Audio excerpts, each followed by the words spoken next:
Bonjour à toutes et à tous. Invité d'une conférence à Bordeaux le 24 septembre 2019, le philosophe de pacotille des plateaux télé et chroniqueur chez CNews était interpellé par un partisan de l'UPR de François Asselineau à propos de son silence et ses accusations d'antisémitisme, de racisme et de toutes sortes de sobriquets envers celui-ci. La réponse de Michel Onfray, faisant volte-face en retournant sa veste comme tout lâche se respectant, fit l'éloge de François Asselineau, de son parti politique ainsi que de ses adhérents, allant même jusqu'à dire qu'il faisait son mea culpa. Ok, très bien, tout le monde peut se tromper et changer d'avis. Sauf que dès le lendemain, cette racaille de Michel le traître Onfray publiait une vidéo pour démentir ses propos de la veille et a craché sur l'UPR et François Asselineau. Bravo à toi le traître Michel Onfray. Laura, merci. Monsieur Onfray, vous avez souvent utilisé à l'oral comme à l'écrit l'expression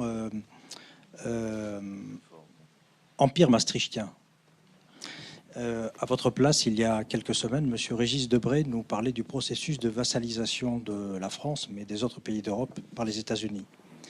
Votre parole, Monsieur Onfray, est capable de percer les murs de l'omerta médiatique.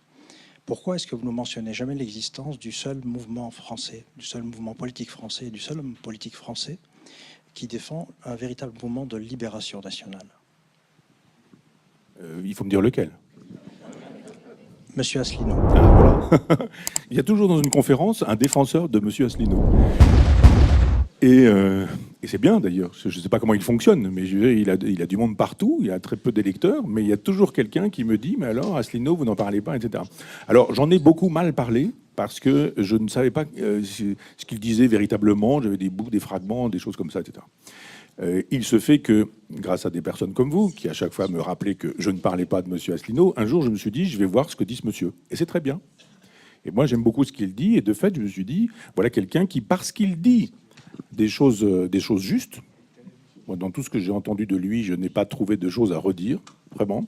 Et parfois je l'ai écouté longuement, j'ai écouté des enregistrements qui pouvaient durer une bonne heure, mais avec un réel intérêt, avec un réel plaisir, en me disant, c'est vrai que je souscris à tout ça. Alors, pourquoi en parle-t-on si peu ?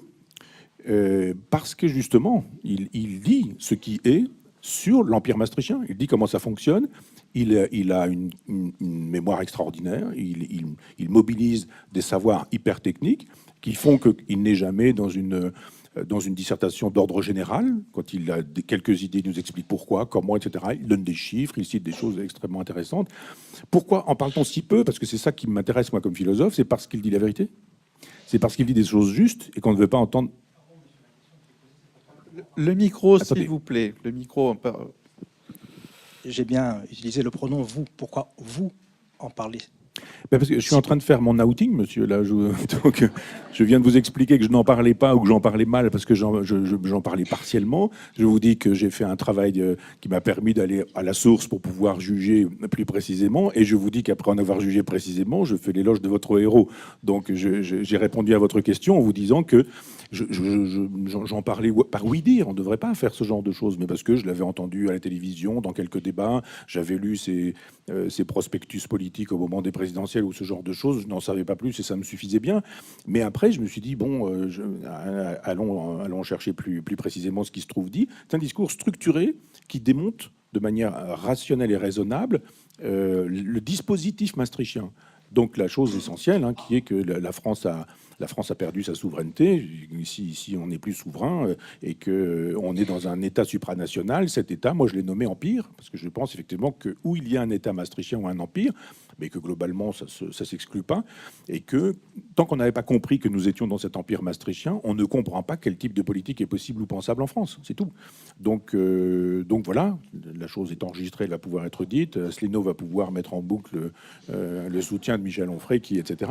Mais je réponds sincèrement à ce que vous m'avez dit. Ce qui m'intéresse, moi, dans cette aventure, c'est qu'il fasse si peu de voix, qu'il soit si peu connu ou reconnu, que tout le monde connaisse son nom, très peu de gens connaissent vraiment son programme, qu'il fasse des petits scores, et je pense que c'est la preuve de la justesse de ses thèses. Je pense, si c'est Asselineau, passez-le-moi, on va... Et que, comme il dit des choses majeures, tout est fait pour qu'on ne l'entende pas beaucoup. Par exemple, sur la question des Gilets jaunes et Maastricht, personne n'a mis en relation le fait que le refoulé maastrichtien produisait les gilets jaunes aujourd'hui. On dit ils sont méchants, ils mettent le feu partout, ce sont des délinquants, des voyous, etc., etc. C'est pas complètement faux depuis que Mélenchon, la CGT, Sud, etc. ont estimé qu'il fallait se servir d'eux. Et moi, je parle du départ des gilets jaunes dans cette aventure. Mais dès qu'il s'agit de parler de l'essentiel, la fin de la souveraineté nationale, la souveraineté supranationale, l'impossibilité pour la France de pouvoir faire une politique. Nous ne pouvons plus faire une politique aujourd'hui. Ça n'est plus possible, ça n'est plus pensable. Dès que vous dites, mais les gilets jaunes ne sont jamais que le retour du refoulé maastrichtien, c'est un peu ce que dit Régis Debray, on s'entend bien tous les deux, il n'y a aucun problème. Dès que vous dites des choses comme celle-ci, vous êtes criminalisé. Donc après, il y a tout, quoi. Vous êtes complotiste, vous êtes climato-sceptique, vous êtes fasciste, vous êtes nazi, vous êtes compagnon de route de Jean-Marie Le Pen, voire, enfin, de sa fille aussi, de tout ça. Vous êtes un pédophile refoulé, vous avez des problèmes édipiens, vous voulez coucher avec votre mère. Enfin, moi, j'ai eu droit à tout. Donc, on a droit à tout ça. Mais de fait, c'est un discours extrêmement bien fait, celui d'Asselineau, qui était un discours de déconstruction extrêmement intéressant. Mais c'est justement le point aveugle de l'Empire maastrichtien. On ne peut pas entendre ce discours-là. Donc il faut évidemment le criminaliser, etc. Donc voilà, vous pourrez dire que j'ai fait mon coming out sur ce sujet et il a procédé d'un travail sur les sources. Je suis allé voir ce qu'il disait pour pouvoir analyser et penser ce qu'il disait.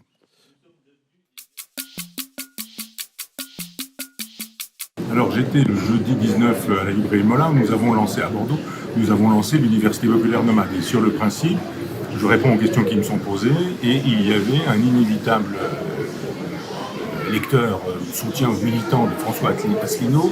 C'est comme les Raéliens, ils sont venus pendant des années à mes conférences, toujours pour me demander ce que je pensais de François Asselineau. Ils savent très bien qu'on va leur faire de la publicité, c'est en direct, les gens qui me regardent sont nombreux et qu'on va faire de la publicité à ce monsieur. Donc j'ai fait savoir que récemment, j'avais regardé une vidéo que Natacha Polony avait consacrée à François Asselineau. Vraiment.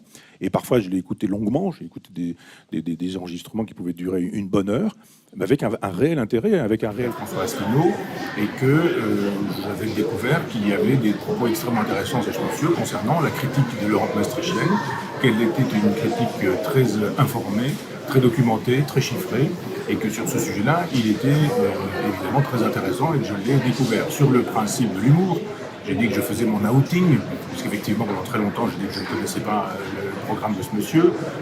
Je connais cette vidéo de Natacha Polony avec François Asselineau, dont j'ai dit qu'elle était intéressante sur le point de vue maastrichtien, sur le point de vue de l'Europe, ce que j'appelle l'Europe maastrichtienne. Il se fait que Asselineau et tous les Asseliniens se sont emparés de cette information pour dire que je suis avec eux, que je les soutiens, que je fais partie de leur bande. On fait savoir que je suis enrôlé. L'agence France Presse m'a téléphoné en me disant « Alors vous êtes passé chez Asselineau, vous allez voter pour lui, avez-vous déjà voté pour lui, etc. » Et je trouve cette récupération indigne. Ce n'est pas parce que je dis qu'il y a des propos intéressants chez François Asselineau concernant la critique de l'Europe que pour autant je défends ce monsieur, que je défends la totalité de sa politique. Il a dit quand même un certain nombre de choses un peu problématiques qui relèvent du complotisme. Dès que vous dites des choses comme celle-ci, vous êtes criminalisé. Donc après, il y a tout, quoi. Vous êtes complotiste, vous êtes climato-sceptique, vous êtes fasciste, vous êtes nazi, vous êtes compagnon de route de Jean-Marie Le Pen, voire, enfin, de sa fille aussi, de tout ça. Je saurais évidemment soutenir ce genre de sottise chez ce monsieur. On a le droit de dire qu'on apprécie la critique que peut faire, on peut dire exactement la même chose de Florian Philippot, on peut dire la même chose de Jean-Luc Mélenchon, et j'apprécie les critiques que ces gens-là font de l'Europe. Ça ne fait pas de moi un soutien de Mélenchon, ça fait pas de monsieur Asselineau. Un jour, je me suis dit, je vais voir ce que dit ce monsieur. Et c'est très bien. Et moi, j'aime beaucoup ce qu'il dit. Et de fait, je me suis dit, voilà quelqu'un qui, parce qu'il dit des choses justes, moi, dans tout ce que j'ai entendu de lui, je n'ai pas trouvé de choses à redire, vraiment.